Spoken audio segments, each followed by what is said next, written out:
In this video, I want to talk about setting up the Integrated Development Environment, or IDE. This is the suite of software, the environment that we're going to use to edit and compile the firmware for the blade controller. And then we'll also use this environment to then program the blade controller.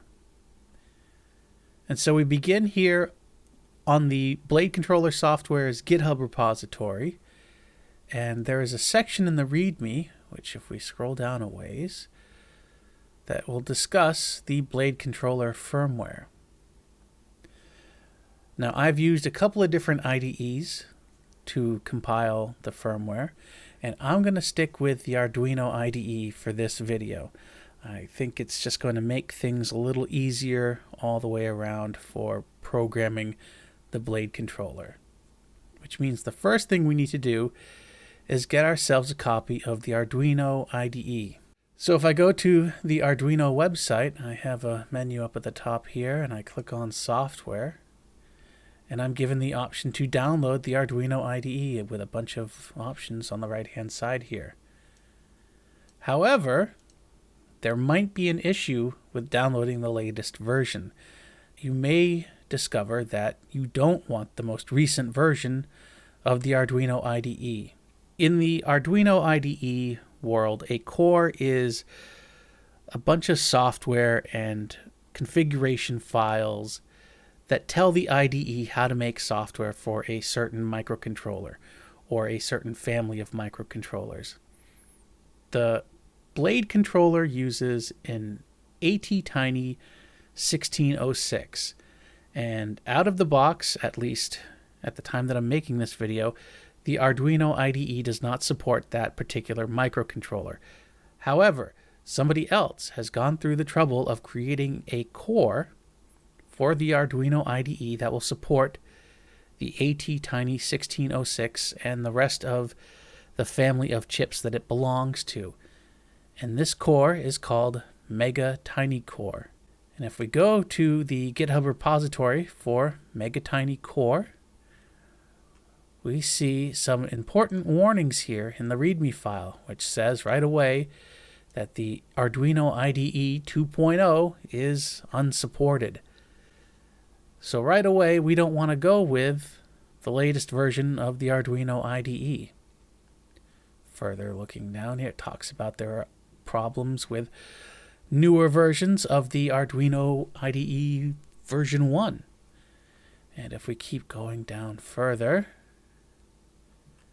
we get this line right here that tells us that Arduino version 1.8.13 is strongly recommended. So that's the version that I want to use. If you already have a version of the Arduino IDE installed, and maybe a brand new fresh version, version 2, that's okay. The instructions that I'm going to show you will show you how to create a second Arduino IDE environment, a portable environment that you can set aside just for the blade controller and maintain this older version of the Arduino IDE. And to begin with, clearly I'm going to have to download Arduino 1813. So if we go back to the Arduino download page here, and if I scroll down a little further, we see a section that talks about the legacy version of the Arduino IDE. And it claims here that the version available for download is the latest version 1, which is 1.8.19. We want an earlier version, so if I scroll down further, under previous releases, there's this thing here that says previous release 1.8.18, but we want something even older than that. Well, don't worry about the link text. If we click on it, it actually takes us to a page that's going to list all of the previous versions of the Arduino IDE. And if you scroll down far enough, there it is. Arduino version 1.8.13 with Windows, Mac, and Linux versions available for download. So go ahead and click on whatever version you want. I want the Windows version, and I want the zip file. I don't want the exe. I want a zip file for this, for the Windows version. So I'm going to click on the first link that just says Windows. I'm going to save that to my computer. Once I have the zip file downloaded, I'm going to unpack it, or unzip it, and it's going to create a directory called Arduino 1.8.13. And I'm going to go into this directory, and I am going to create a new directory. And this is going to work on whether you're Mac or Linux or Windows. Whatever directory the Arduino executable is in, create a new directory and call it portable. And the existence of this directory will tell the Arduino program that all the settings, all the libraries, everything that you need for this, install them all in this portable directory. You are effectively creating a portable version of the Arduino IDE, meaning you could take this and copy it to a USB stick, or you could install it even. Follow these directions and unpack it onto a USB stick, and you could have a portable version of the Arduino IDE for you to work with. I'm going to start the Arduino IDE. Now I have a working Arduino IDE environment. The next thing I need to do is install megaTinyCore. So how do I do that? Well, let's go back to the megaTinyCore page, and it has a section on installation. And if we scroll down a little bit, it says using the boards manager is now strongly recommended. So that's exactly what we're going to do. And it's really simple. The instructions are listed right here. We're going to go into File Preferences.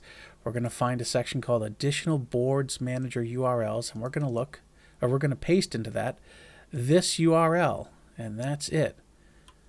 And then we're going to go into the Boards Manager, and then we're going to search for megaTinyCore and click on Install. So let's do that. I've copied the URL. I'm going to come into Preferences. Here down at the bottom is the Additional Boards Manager URLs. I'm going to click on this. It brings up a pop-up window. Each URL must be on its own line, so I'll just paste that in there like so. Click OK, click OK. Now I'm going to come up to the Tools menu, go to Board, and then Boards Manager, like that. I'm going to wait a little bit for it to download all of the boards, or the definitions, and now I'm just going to type in megaTinyCore. And we have DX Core and megaTinyCore. There it is. So I'm going to select the most recent version, which is 2.6.4 at the time that I am recording this. And I am going to click Install. This may take a little while. It's okay. That's normal.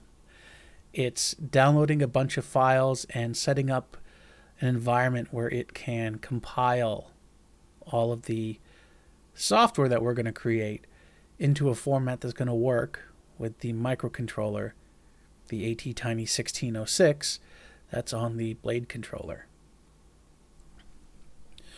And there we go. megaTinyCore is now installed. And we can confirm that it's installed by going into the Tools menu, going to Board, and now we see megaTinyCore with a bunch of boards next to it. Perfect. So the next thing we need to do is get the code. Back to the GitHub page for the Blade controller. And up at the top here, you have this green button that says Code. And you can just click on Download Zip.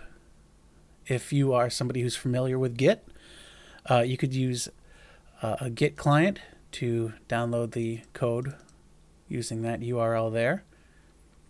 But for the sake of simplicity, just click on Download Zip. We'll download it to there. So here's the zip file that I downloaded from GitHub. You can extract it wherever you want. It doesn't matter.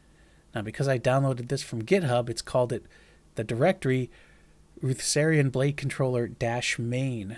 I'm going to delete -main, so it's just Ruthsarian Blade Controller.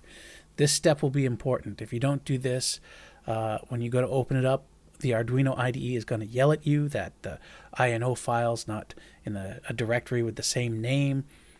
And then we'll come back into the IDE, and I will open up that INO file. And here is the Arduino IDE sketch for the blade controller. And you're going to notice there are a bunch of different tabs opened up. All the different tabs are all the different programming files involved in the blade controller. You can leave those alone. You don't have to look at any of them, or you could peek through them and alter values or change code if you want. It's entirely up to you. Or you can just compile the code. But before you can compile the code, you need to set up what board the code is going to be compiled for. So we go back into that Tools menu, down to Board, over to megaTinyCore, and we're looking for the ATtiny 1606. And there it is. The second option down is for the 1606. I'm going to click on that.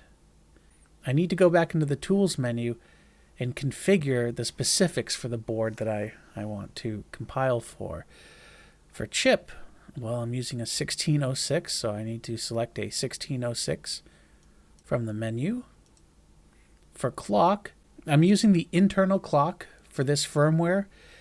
And if you look at the data sheets for the 1606, it says if you're powering the chip with 5 volts, you could run it as fast as 20 megahertz. I'm powering it at 3.3 volts, so I need to run it at 10 megahertz. So I'm going to set the clock there to 10 megahertz. And next, under milli and micro functions, these are timers used to count time that's passed while the microcontroller's been running or since it started.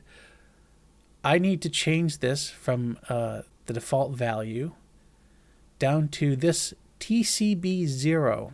The ATtiny 1606 has a couple of different counters in it. And the one that I use to keep track of PWMing the LEDs in the blade is the same one used by the millis and micro functionalities built into the Arduino IDE. And so if I don't make this change, every time I try to measure time, I'm going to disrupt the LEDs in the blade and nothing will work. So this is really important. You need to make sure TCB0 is selected for the millis and micros timer. Everything else here you can pretty much leave as it is. So now I have my Arduino IDE environment ready to go. I've got the megaTinyCore installed. I've got the code. I've configured the board to compile for, so let's compile. I'm going to click this check mark here. And it's not going to program anything, but it's going to compile the code.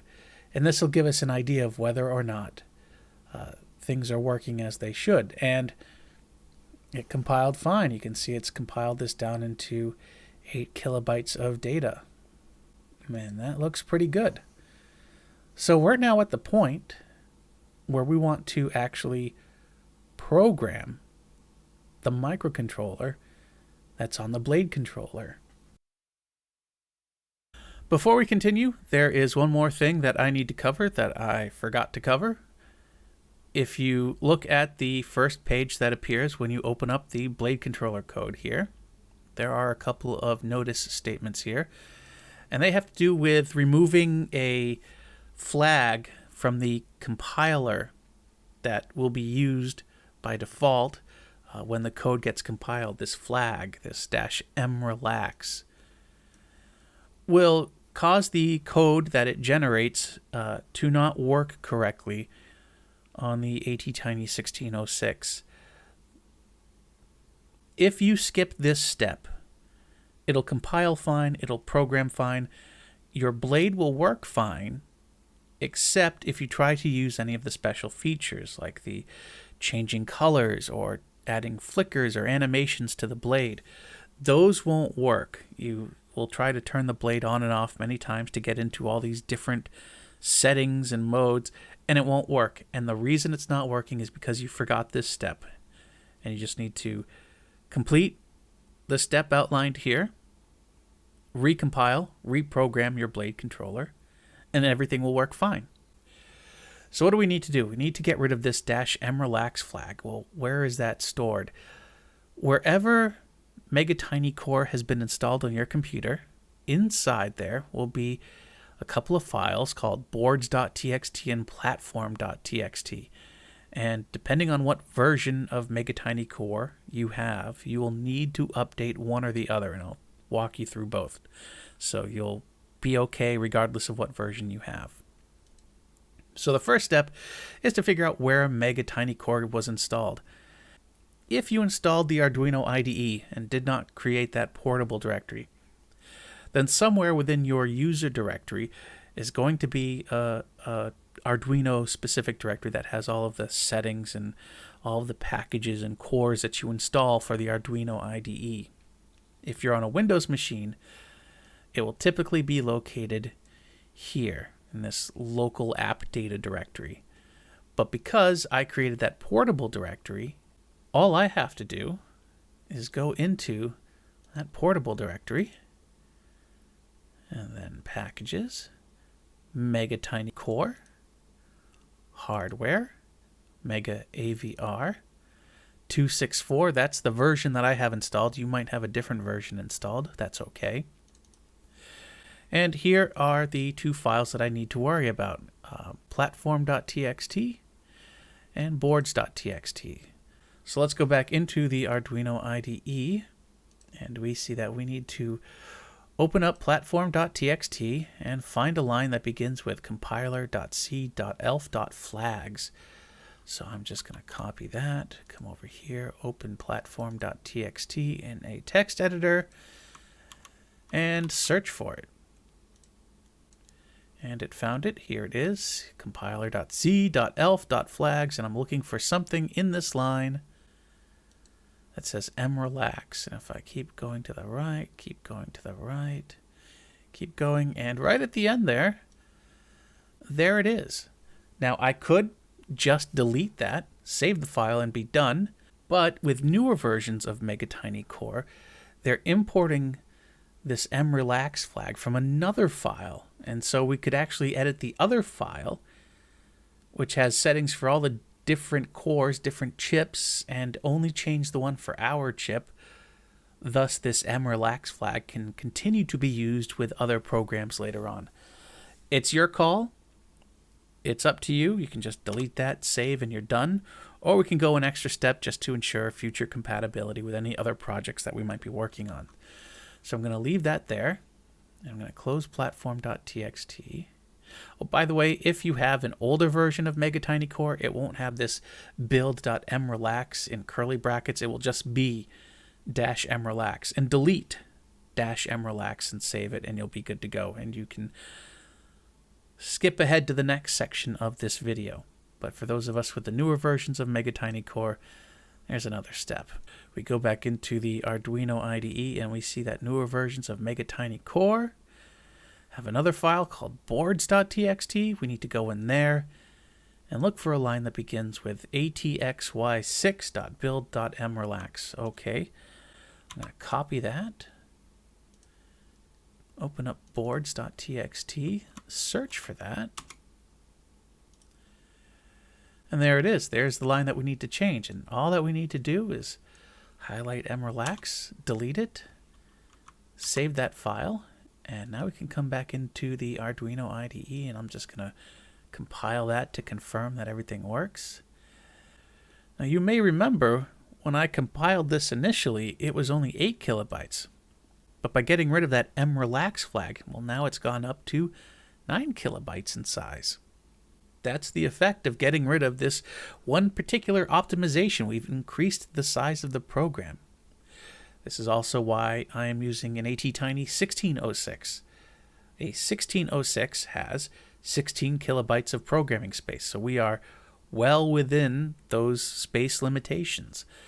Whereas if you're using an ATtiny 806, which is compatible with a Blade controller, those only have 8 kilobytes of programming space, and now this program won't fit on it anymore.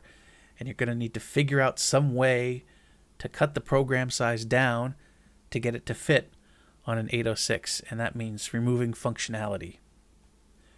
I don't want to remove functionality. I want to have space to add more functionality. So that's why I have chosen to go with the ATtiny 1606 as the microcontroller for the blade controller. So now that we've got that sorted, we can now continue on with the rest of the video. So I'm back here on the megaTinyCore GitHub repository, and if we scroll down a little bit farther past where we found the installation guide here, we have this section that talks about UPDI programming. UPDI stands for Universal Programming and Debugging Interface. It's a single wire that can be used to program your microcontroller. Well, it's not really a single wire. You need power and ground and the UPDI wire, so there's 3 wires technically. In the early days of the development of megaTinyCore, the original recommendation was to use a program called JTAG2UPDI, and it was pretty straightforward in that you would program some Arduino device, an Arduino Nano or Uno or whatever, with a special program called JTAG2UPDI. You could then connect from this Arduino to whatever device you're programming, power, ground, and one UPDI wire, and program your device that way.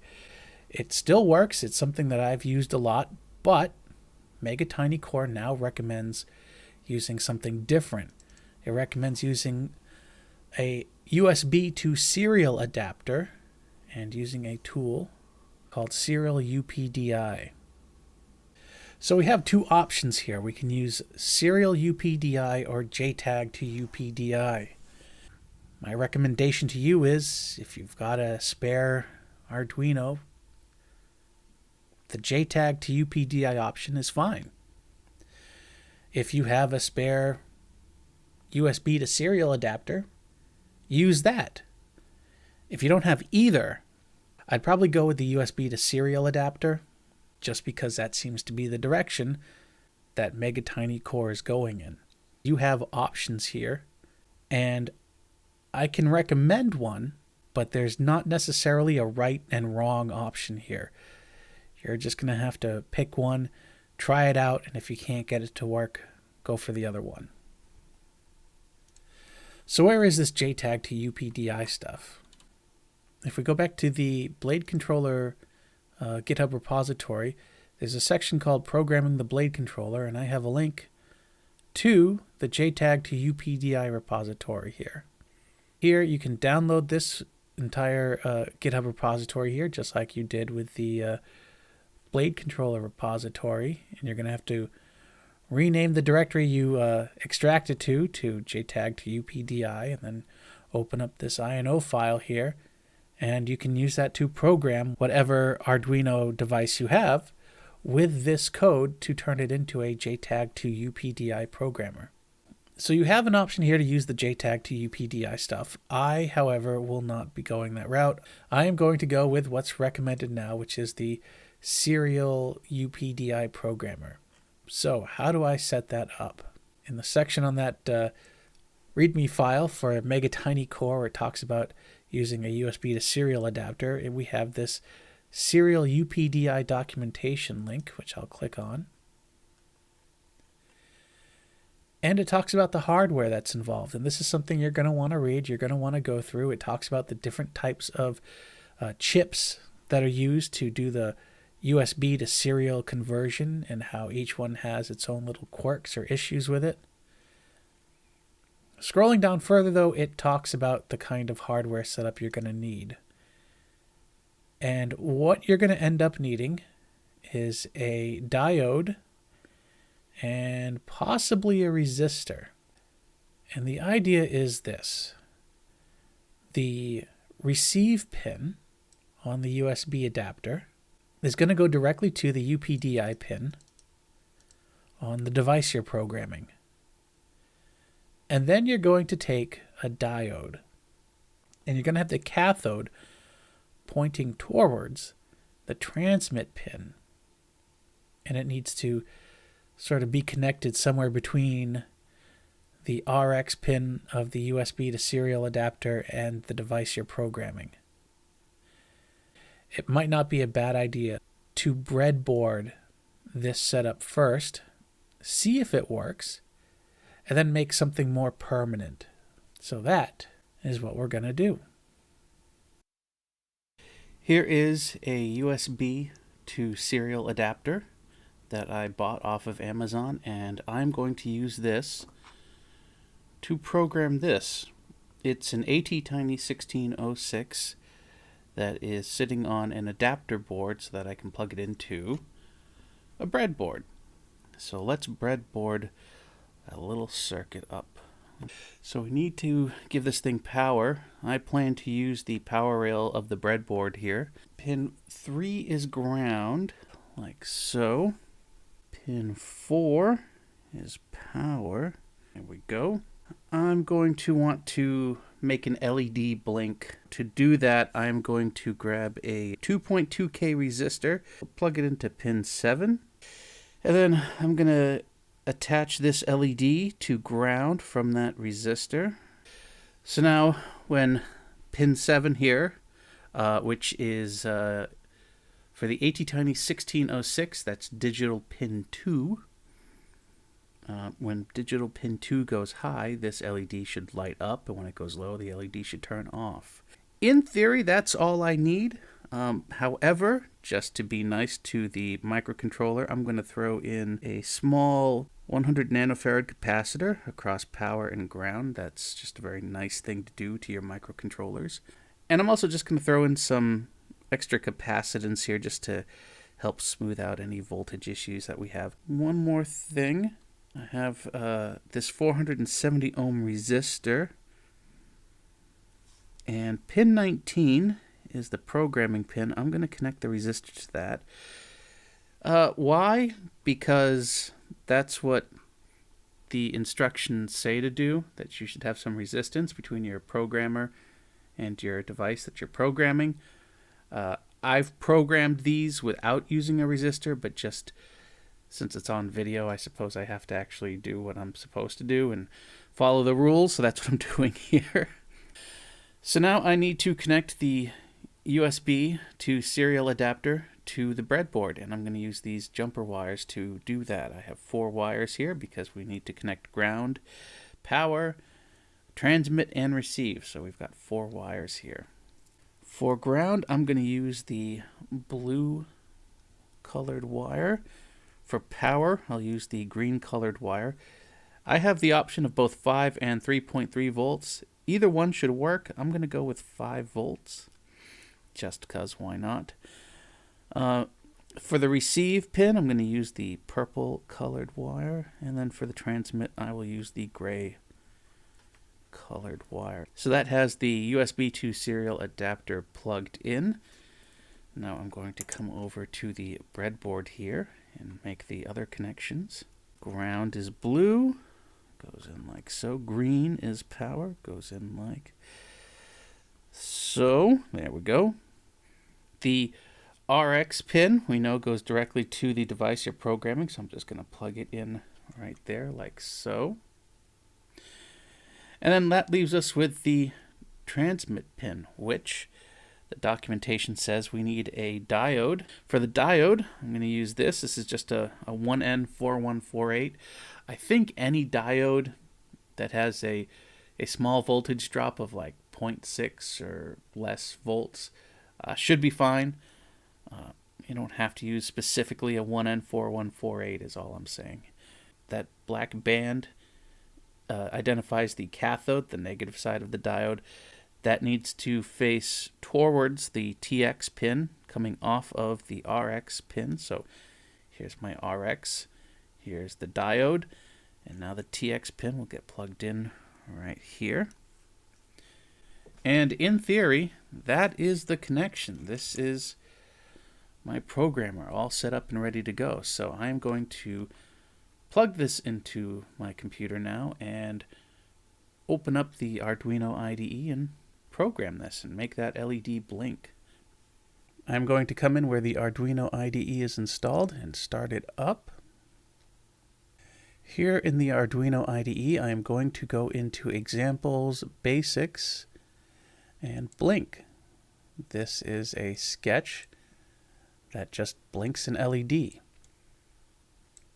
It sets the pin that the LED is on to an output mode, and then writes high, so it turns the pin on basically, and then waits a second, and then turns the pin off, and then waits a second, and continues forever.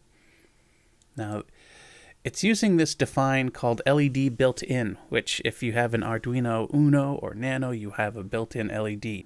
This setup that I have doesn't have a built-in LED, so I'm going to have to define one myself.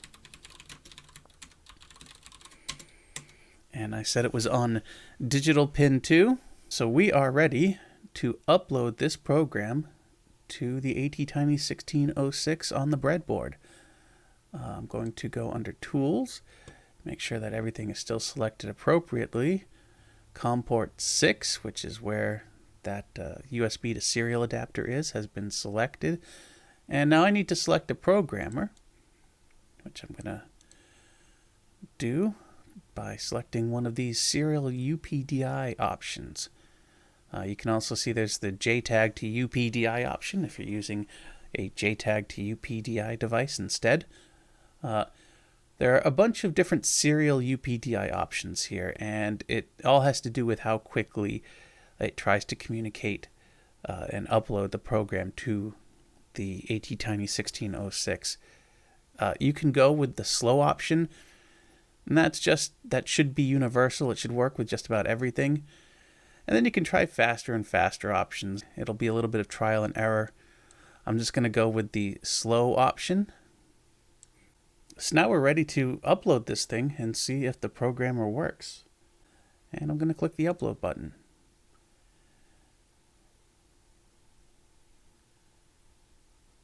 And it looks like it worked. The LED is now blinking on the breadboard. Look at that. So using the USB to serial adapter and a diode, we have been able to successfully program an ATtiny1606 using SerialUPDI and megaTinyCore. Awesome. But there is one gotcha that I want to show you. This USB to serial adapter is also very inexpensive. In fact, it's cheaper than the one I just showed you. It's less than $1 usually. You can find these in bulk on eBay or Amazon. I've also seen these bundled with Arduino kits, programming kits, introduction to Arduino stuff. I've seen these in a lot of places. And I'm going to try programming this again. I'm not going to touch the breadboard here. I'm just going to make the same connections I made before. And let's see what happens. Incidentally, this jumper that comes with it, or may come with it, is across RX and TX. You can just remove that. You don't need that jumper there. I'm going to plug this into the computer, and hopefully this LED will start blinking, telling me the power and ground are fine. And then we can move on to programming using this particular adapter. We can see the LED is blinking at every half second. I'm going to come back into the Arduino IDE here and change that to blink every 1 second. So that way, if this programming is successful, we'll notice, or we'll know that it happened, or can confirm that it happened based off of the change in the blink speed. So that's all I've done. I'm going to hit the upload button, sit back, and wait. And I'm going to be waiting for a little while here, waiting for it to tell me that it's failed. There we go. This particular USB to serial adapter doesn't seem to work. And I actually have probably about 10 of these things from different little Arduino kits, and I've tried them all. And they all have the same problem. And I'm going to show you what that problem is, and I'm going to show you how to fix it. So I will save you any of the mystery and go right to the answer, which is on the RX and TX pins here. This particular device has a LED attached to the RX line and the TX line. And the LED on the RX line is what's causing our problems. It needs to be removed in order for this thing to work. So let's do that. I'm going to grab my side cutters here, and I'm going to first remove carefully. I don't want to scratch the board. I'm going to remove this clear heat shrink. And it is kind of a pain to get this stuff off. Just go slowly, be careful. Don't break anything. There is the heat shrink removed, and it is okay to use the USB to serial adapter without the heat shrink on it. And now the fix is to remove the LED that's on the RX pin. The RX pin is the second one in from the bottom or top, depending on how you're holding it. And there's the LED right there. And I'm just going to grab my side cutters and just cut it off.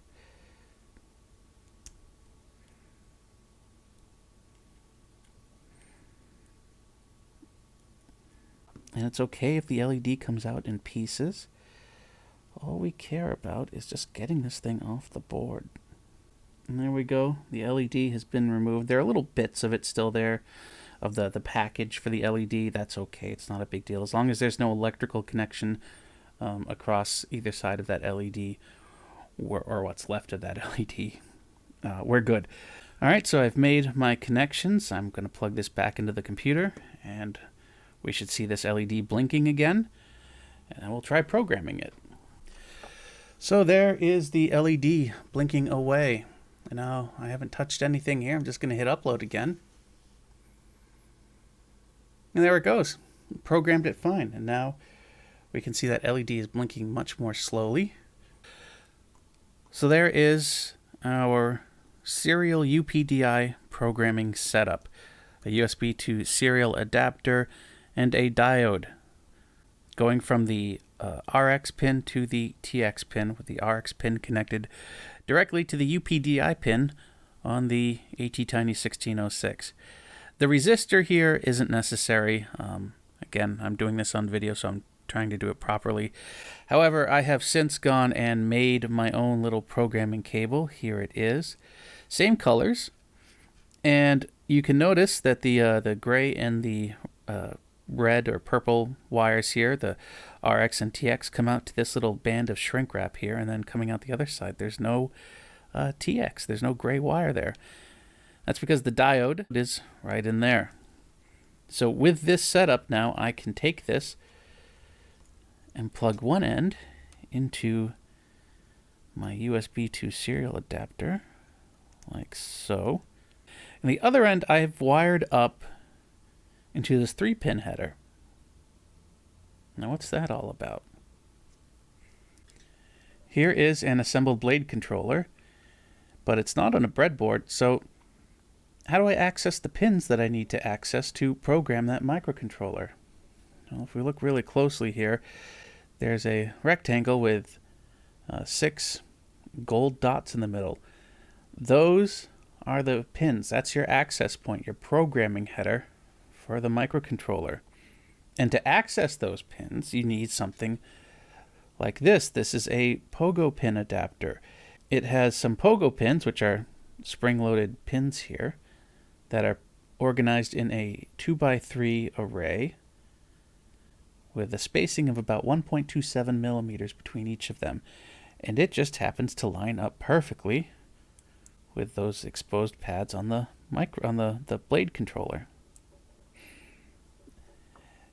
At the other end of this pogo pin adapter are regular DuPont style header pins here, which just so happen to take the plug that we've been using here.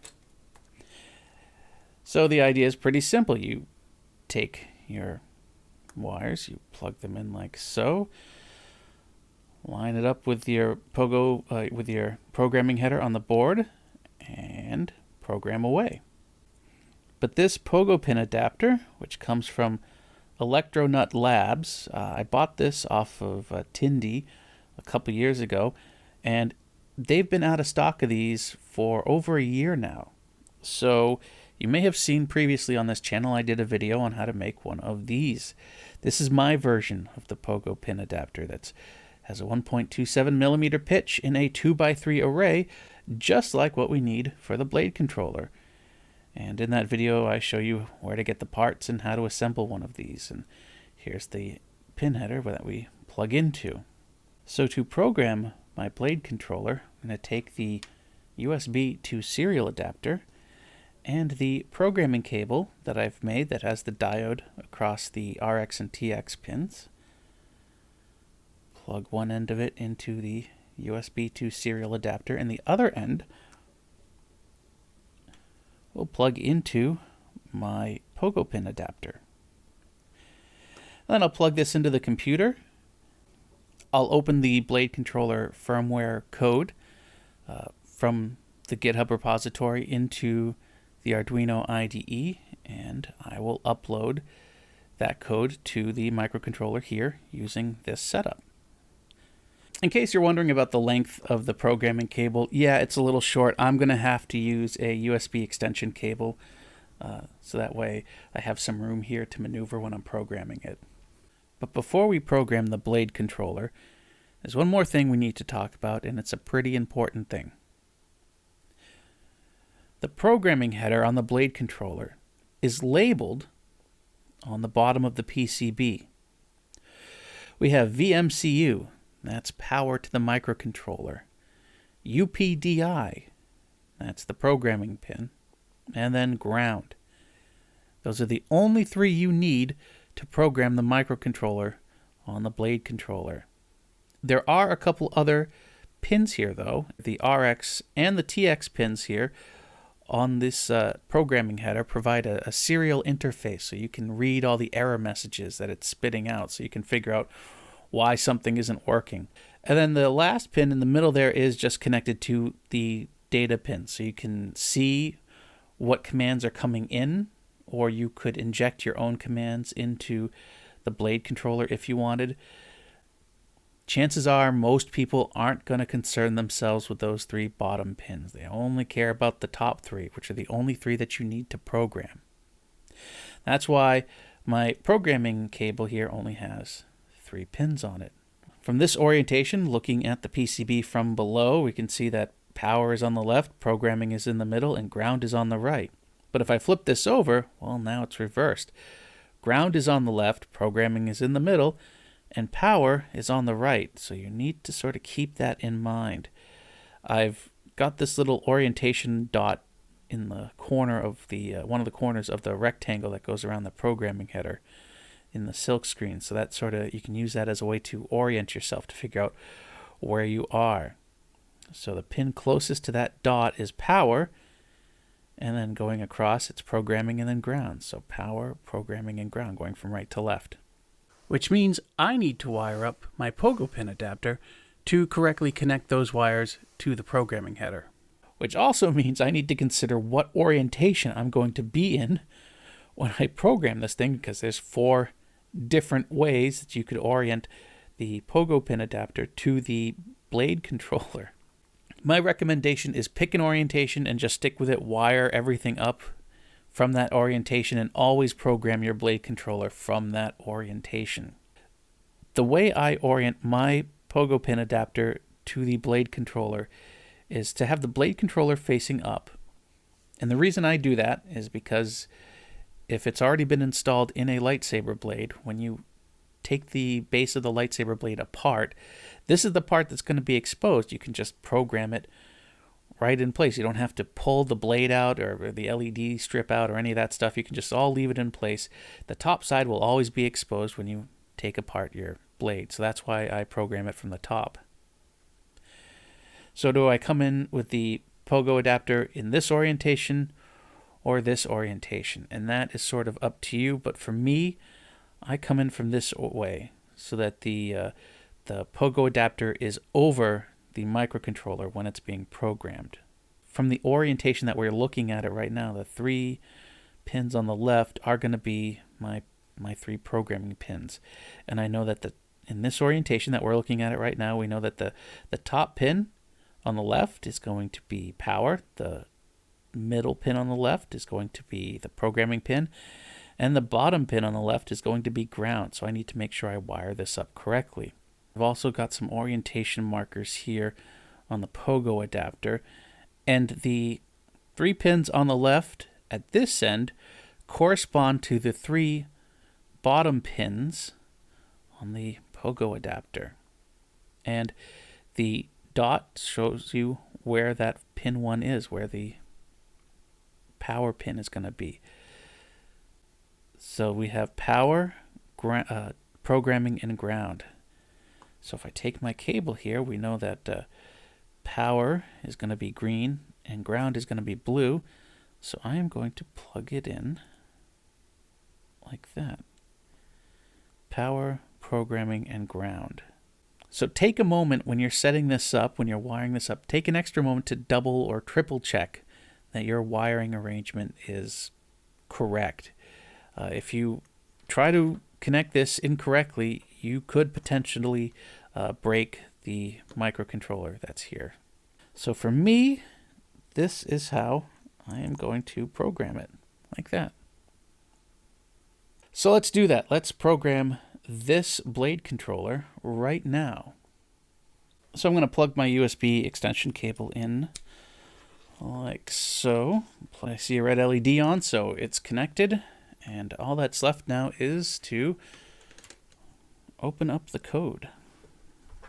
So back in the Arduino IDE, here is the blade controller code, and I just need to hit the upload button and program the blade controller. Now this is where things might get a little tricky, in that while there's a quick delay here of maybe a second when this thing when this thing starts to upload, it might not be a long enough time for you to hit upload and then get over to the blade controller, align the pins, and press them into the blade controller. So there's going to be a little bit of shuffling here, and you're going to have to figure out, or get somebody to help you hit that upload button for you while you're holding everything in place. What I'm going to do is I'm going to get everything in place first, and then try holding it together with one hand, and then hit the upload button with the other. So here goes nothing. So I want to get this lined up like so. I'll wiggle the adapter just a little bit, help get the pins into the holes that are on the board there. That looks good. Now I'm going to try and hold everything in place with one hand. And now I'm going to hit upload with the other hand, and let's see what happens.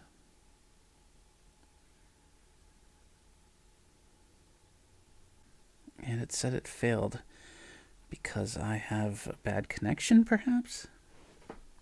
Okay, I've reseated everything. Let's try that again. There we go. One of those pins just wasn't making a good connection. And there we go. The blade controller has been programmed with the new firmware. We've done it. We have installed the Arduino IDE. We've installed megaTinyCore and configured it to program the ATtiny1606 microcontroller that is on this custom blade controller. And we did that using a USB to serial adapter, a little programming cable that we had to make with a diode, and this pogo pin adapter that allows us to interface with the programming header that is on the blade controller. I hope you found this information useful and not too confusing. If you have any questions, please ask them in the comments below, and I will try to answer whatever questions you have.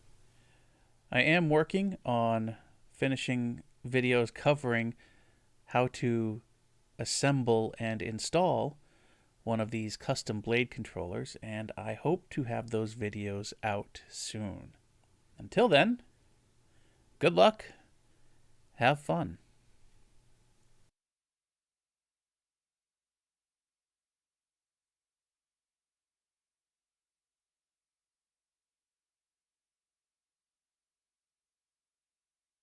So now that we know how to hook this up in such a way that you can program the microcontroller, I need to make a cable that's going to connect this to this.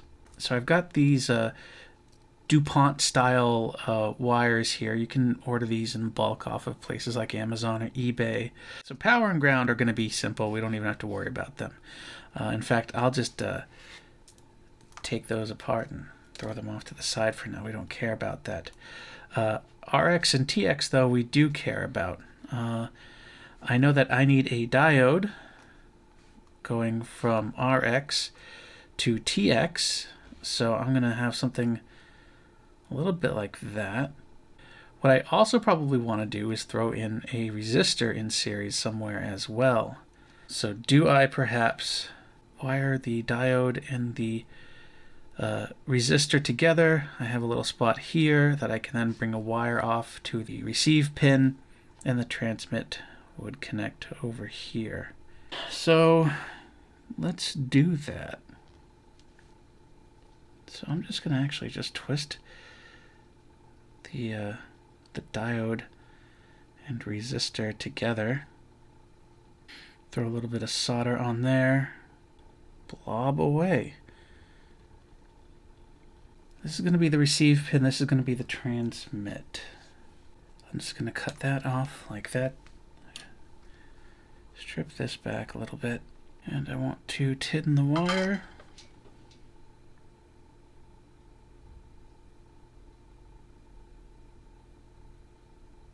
Good. I'm going to trim right about there off. I want to pre-tin this.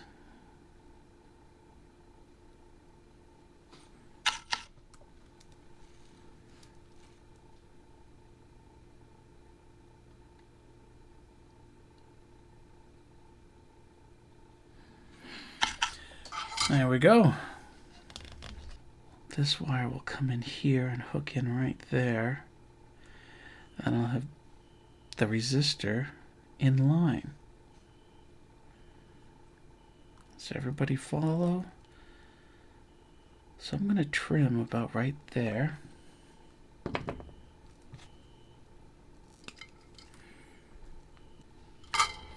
Pre-tin. Come on.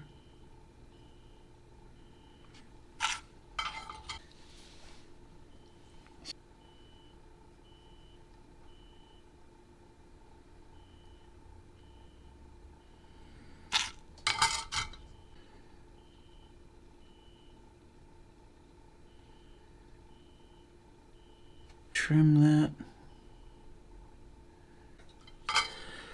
Lots of solder. And now the tricky part.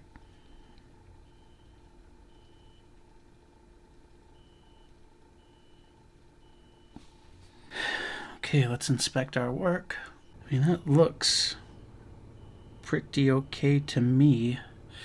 I'm going to put heat shrink over it when I'm done. But first I want to test that to make sure it works. Alright, so I'm just wiring it up. Purple goes to RX, gray or white to TX.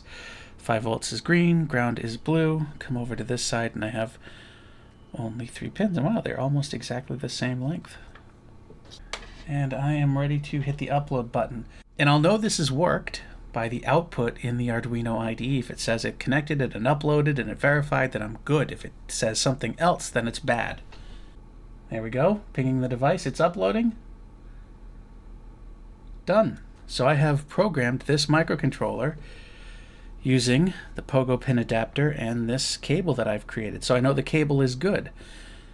So now I can just create some, grab some heat shrink to cover those wires up. And to melt the heat shrink, you could use the hot air reflow station that you use to, assuming you have one, that you use to put the microcontroller on, or you could use your soldering iron. You could just, and don't use the tip, use like the body. Don't use the tip, use this area down here because that's not being used to conduct solder anywhere. And you could just, you know, rub it along the heat shrink like this, and that will also shrink it.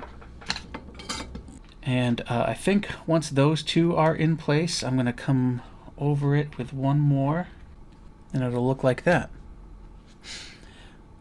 That way I've got some decent insulation there. You know, it helps also to strengthen the joints there so they don't break as easily. That area of the cable here will be very stiff, but that's okay. Yeah, so I'm going to go do that real quick.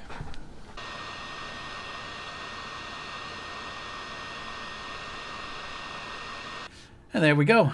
I have programmed the microcontroller on the Blade controller using a USB to serial adapter, this pogo pin adapter that I created, and this little cable here using a diode and a resistor.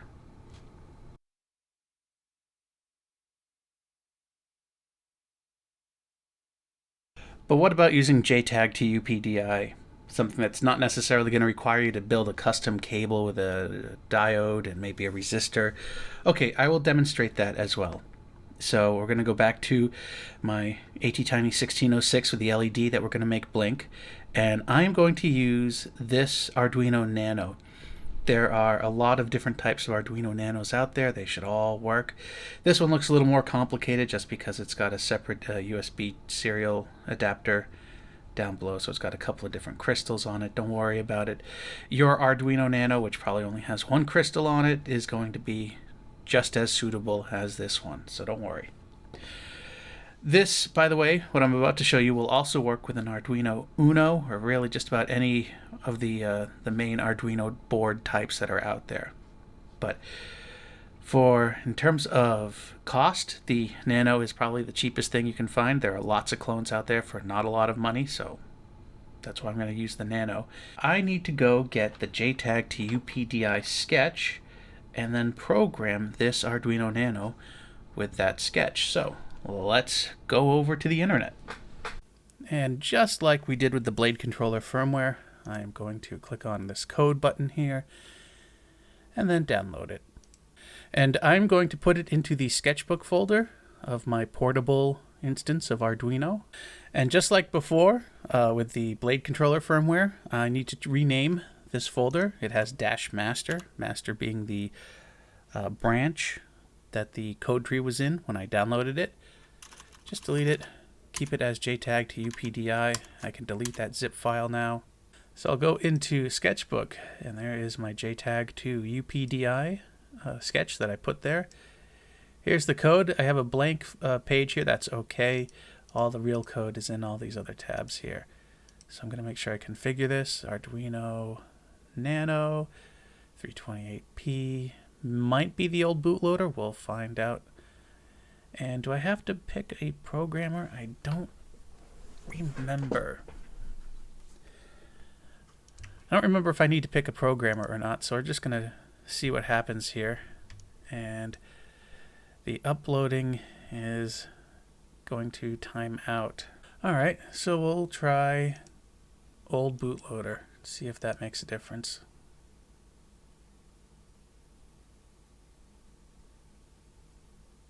And did it? Good, so lesson learned. For my particular Arduino, I need to use the old bootloader option. So now we're going to go back over to the Arduino and hook it up to the ATtiny1606 and see if we can't upload a blink command to it. Okay, so now we need to look on the pinout here of the Arduino Nano. And I see voltage in and ground over here. I see a 3.3 volt there. I could probably look up the pinout online. Voltage in, I know, is going to be 5 volts from the USB, so I'm just going to tap off of that. So power will be red and ground will be brown. So I will hook it up like so. And when I hook these two up over here, we should, in theory, see the light start blinking. Good. And the programmer goes over here on pin, what is it, 19 or 18? 19? But I'm not going to plug that in right away. I'm just going to attach it over here. Now, what pin is the UPDI out? So we'll come to the JTAG to UPDI section here. And we'll see if it mentions what pin. Digital pin 6. So digital pin 6 is the UPDI pin. And there is pin 6 over here.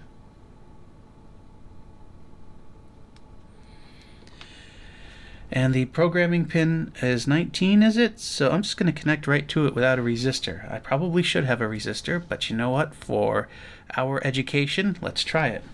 So back in the sketch here, we're going to change our board to megaTinyCore.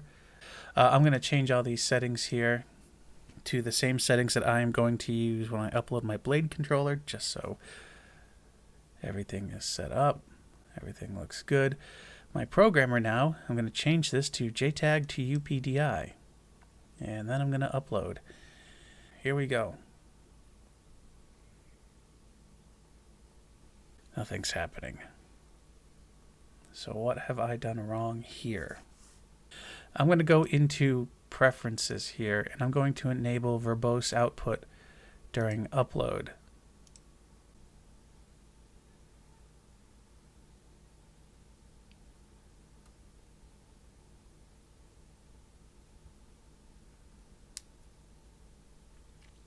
Oh, there we go. I wonder what happened there. Is it blinking faster? Yes, it is. So what did I change there? You know what? I may have needed to reset the nano. I didn't reset the nano after I programmed it. Maybe that's my problem. So there is a perfect example of the old way is the easier way. Maybe you don't need to make a cable. We can take these three pins that we have here, power, ground, and UPDI, and hook them up to a pogo pin adapter, just like we did for the serial, the USB to serial adapter, and program the Blade controller, just like we programmed the 1606 that's sitting on the breadboard here.